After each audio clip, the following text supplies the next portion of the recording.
Cracks, México queda eliminado y como bien dicen, no lloremos porque terminó, hay que sonreír porque sucedió. Sin embargo, hay que destacarlo. Hoy Inglaterra mostró toda su clase, todo su poder y el segundo gol, toda la responsabilidad de Gilberto Mora, que hoy dio un partido tristísimo. El tercer gol, mal ocasionado. Edson Álvarez perfilado, espantoso. Sin embargo, México jugó con sus argumentos bastante bien. Inglaterra pidiendo la hora, no es cosa sencilla. Jordan Pickford siendo estrella. Una cosa tristísima. Antes del análisis táctico, te vamos a poner a los cracks del partido y a los que también nos quedaron a deber, a ver si estás de acuerdo. En los cracks del partido ponemos a Jude Bellingham, al ya mencionado Jordan Pickford y de igual manera a Julián Quiñones, 2 de Inglaterra, 1 de México. En los que nos quedaron a deber ponemos a Gilberto Mora, Jorge Sánchez y de igual manera Jesús Gallardo, los 3 de México. Entramos al análisis táctico, te explico. Inglaterra arrancó con un 4-2-3-1 y México con un 4-3-3. ¿Cuál fue el principal problema? Que Inglaterra ampliaba demasiado su terreno de juego con este rombo en ataque. El tema de Jude Bellingham, lo de Anthony Gordon y Bukayo Saka fue sensacional porque entre ellos te obligaban a que el medio campo mexicano se abriera. Esto que permitía que entre comillas también subieran de inicio los mediocampistas, estando en este caso tanto Rice como Anderson, y obviamente tenías mucho espacio. ¿Qué pasa? Que la línea defensiva de México se cerraba y entonces Granit Xhaka, Anthony Gordon de cierta manera recibían con cierta facilidad.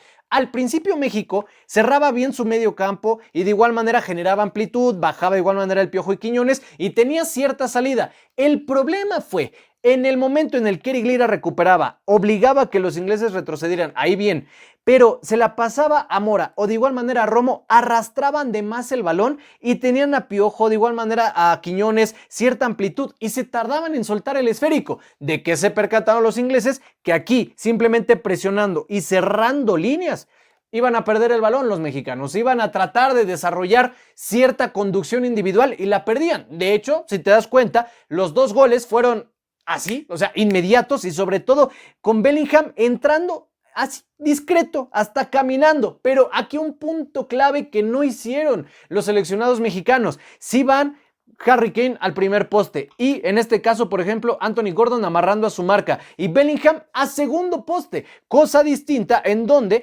cuando México atacaba, el delantero o los otros jugadores que se sumaran como para hacer opción de pase, todos iban a primer poste. Acá no, acá se repartían muy bien el área, venía el centro, cayó la primera anotación. La segunda anotación también, en donde tratan de salir con un balón controlado. Gilberto Mora, en lugar de apoyarse, trata otra vez de arrastrar el esférico, lo mismo Romo, se pierde el balón y otra vez va para adentro. Jesús Gallardo, que hoy lo vi muy disminuido en el tema defensivo, también Bukayo Saka se lo lleva con cierta facilidad y vuelve a rematar en este costado Harry Kane. De igual manera el tema de Jude Bellingham y otro gol por repartirse el área de una manera correcta.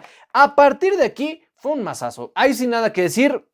Los de Inglaterra simbraron muy rápido a la selección mexicana. ¿Qué pasa con esto? Que México respondió de una manera bastante sensata. Generó amplitud, el medio campo lo cerró y entonces ya proponías más unida y vuelta. Naturalmente, como el aspecto físico de los ingleses empezó a disminuirse, se empezaba a cerrar más el medio campo y los que generaban amplitud era la defensiva. Es decir, Inglaterra se empezó a defender en pino y por eso aquí tenían cierta facilidad los de México. Naturalmente empezabas a llegar, generabas centros, generabas tiros de esquina y en uno fue donde en un rebote que Quiñones se aísla en el punto penal, logró impactar. Para esto, Jordan Pickford ya había sacado 2 muy buenas por los centros que generaban cuando llegaban a los extremos del balón. Después de eso, por querer individualizar la conducción, aquí era donde se perdía. 2-1. Hasta aquí parecía que se veía una ligera luz. Cuando se pudo ver todavía un resplandor mucho más fuerte fue cuando se va expulsado el lateral inglés.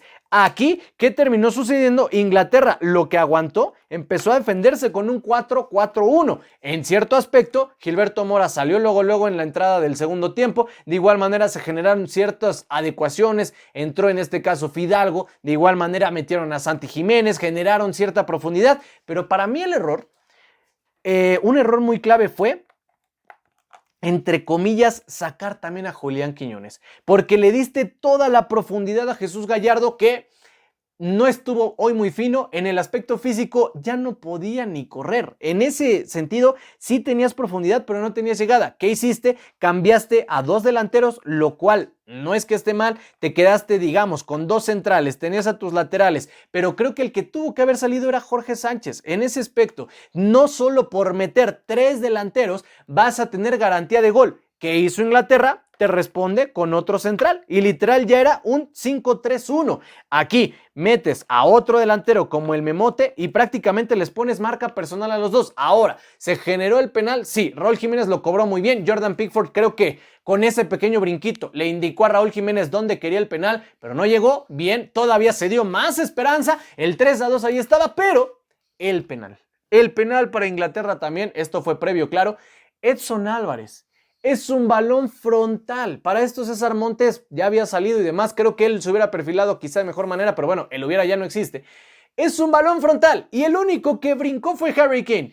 En este sentido, otra vez Gordon acompañaba y ahí se pierde ese penal. Tala hizo lo que tenía que hacer, salió por el esférico. Naturalmente Gordon sabía que si la punteaba un poquito antes, aunque no la controlara, el contacto iba a existir. Entonces fue el penal y con eso se acabó la fiesta. Naturalmente México responde con 3 centros delanteros, ya tenía solamente a tus 2 centrales defendiendo. Eric Lira ya partía más como, pues no sé, una especie de carrilero de más. Metieron después a Fidalgo, tenía cierta profundidad, era un 2-4-3, estaba muy chistoso, ya después no se tenía. ¿Qué fue lo que resultó? Que Piojo y de igual manera Jesús Gallardo ya se la sabían.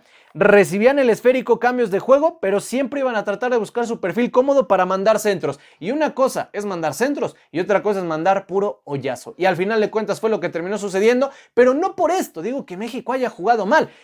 Tener a Inglaterra pidiendo la hora porque, digamos, propusiste un juego bastante dinámico y el árbitro, cracks, hay que quitarnos el sombrero, la verdad lo del árbitro es sensacional, el temple, la calma, el carácter que tiene fue brutal, pero independientemente de eso, Inglaterra ya no quería saber nada del esférico, balón que le llegara, balón que lo podía, si lo podía mandar a la calle lo iba a mandar, y al final de cuentas así terminó sucediendo, se fueron acabando los minutos, les agregaron 11 minutos, y prácticamente era la misma opción de ataque. Al final de cuentas, se acabó la fiesta para México, el Mundial sigue. Sí, se queda un sabor semi amargo porque se tenía fe, parecía que se podía llegar, sin embargo, para otra será. Así que el ese y sí terminó siendo nuevamente en el ya merito. Es lo que nosotros vimos en este partido. Si tú deseas agregar algo más, déjalo en la cajita de comentarios.